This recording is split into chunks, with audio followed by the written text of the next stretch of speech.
how to pay your CIBC Costco Mastercard bill.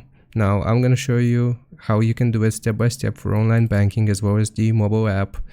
Now if you are a CIBC customer, you will log into the CIBC online banking.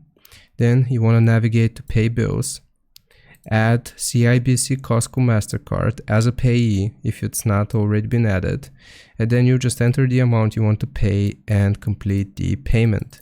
Now if you use the mobile banking app, you will first download and log into your account on the mobile banking app.